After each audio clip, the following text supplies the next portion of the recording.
Hi friends, ನಮಸ್ತೆ. Welcome to my channel. Friends, ಇದು ನೋಡಿ ಹಸಿ ಶುಂಠಿ. ನಾವೆಲ್ಲರೂ ಅಡುಗೆಯಲ್ಲಿ ಯೂಸ್ ಮಾಡ್ತೀವಲ್ಲ ಅದನ್ನು ನಮ್ಮ ಒಂದು ಗಾರ್ಡನ್ನಲ್ಲೇ ನಾವು ಯಾವ ರೀತಿ ಬೆಳಿಬೋದು ಅನ್ನೋದನ್ನು ನಾನೀಗ ತೋರಿಸ್ತಾ ಹೋಗ್ತೀನಿ. ಮನೆಯಲ್ಲಿ ಯಾವುದಾದ್ರೂ ವೇಸ್ಟ್ ಪ್ಲಾಸ್ಟಿಕ್ ಐಟಮ್ ಇದ್ದರೆ, ಈಗ ನಾನು ಇದು ಆಯಿಲ್ ಕ್ಯಾನು ವೇಸ್ಟ್ ಆಗಿರೋದನ್ನು ಕಟ್ ಮಾಡಿ ಇದರಲ್ಲೇ ಹಾಕಿದ್ದೇನೆ.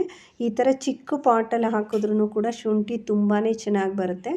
ನೀವು ನಿಮ್ಮ ಮನೆಗೆ ಅಂಗಡಿಯಿಂದ ತಂದಿರ್ತೀರಲ್ವ, ಆ ಶುಂಠಿಯನ್ನೇ ಒಂದು ಸ್ವಲ್ಪನ ಈ ಮಣ್ಣಲ್ಲಿ ನೆಡೋದ್ರಿಂದ ಅದು ಗಿಡ ಬೆಳೆಯುತ್ತೆ.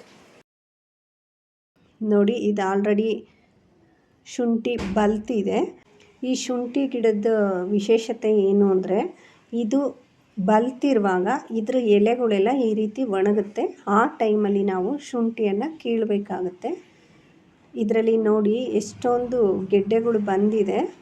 ಇದಕ್ಕೆ ಆ್ಯಕ್ಚುಲಿ ತುಂಬ ಮಣ್ಣಲ್ಲಿ ಮುಚ್ಚಿಟ್ರೆ ಒಂದ್ರ ಪಕ್ಕ ಒಂದು ಚೆನ್ನಾಗಿ ಗೆಡ್ಡೆಗಳು ಬರುತ್ತೆ. ಕಾಣಿಸ್ತಿದೆ ನೋಡಿ ನಿಮಗೆ, ತುಂಬ ಗಟ್ಟಿ ಇದೆ. ಮಳೆ ಬಂದಿದೆ ಆದ್ರೂ ಗಟ್ಟಿ ಇದೆ. ಸ್ವಲ್ಪ ಚಾಕುಯಿಂದ ಮಣ್ಣನ್ನು ಲೂಸ್ ಮಾಡಿ ನಾವು ಈ ಶುಂಠಿಯನ್ನು ಆಚೆ ತೆಗಿಬೇಕಾಗುತ್ತೆ. ಏನಪ್ಪ ಶುಂಠಿ ರೇಟು ತುಂಬಾ ಕಡಿಮೆ, 10 ರೂಪಾಯಿಗೆಲ್ಲ ಸಿಗುತ್ತೆ ಅಂತ ಅನ್ಬೋದು. ಬಟ್ ನಾವು ನಮ್ಮ ಗಾರ್ಡನ್ನಲ್ಲಿ ಯಾವುದೇ ಕೆಮಿಕಲ್ಸ್ ಇಲ್ಲದೆ ಬೆಳೆದು ಉಪಯೋಗಿಸೋದು ತುಂಬಾ ಖುಷಿ ಸಿಗುತ್ತೆ. ನೀವು ಕೂಡ ನಿಮ್ಮ ಗಾರ್ಡನ್ನಲ್ಲಿ ಈ ರೀತಿ ಹಾಕಿ ಬೆಳೆಯಿರಿ. ಟೇಸ್ಟು ಅಷ್ಟೇ ತುಂಬಾ ಚೆನ್ನಾಗಿರುತ್ತೆ. ನೋಡಿ ಎಷ್ಟು ಗಟ್ಟಿ ಇದೆ ಅಂತ. ನಾವು ಮನೇಲೇ ಬೆಳೆಸೋದ್ರಿಂದ ಏನಾಗುತ್ತೆ ಅಂದರೆ, ಒಂದು ರೀತಿ ಖುಷಿ ಕೂಡ ನಮಗೆ, ನಾವು ಬೆಳೆದಿದ್ದೀವಲ್ಲ ಅಂತ.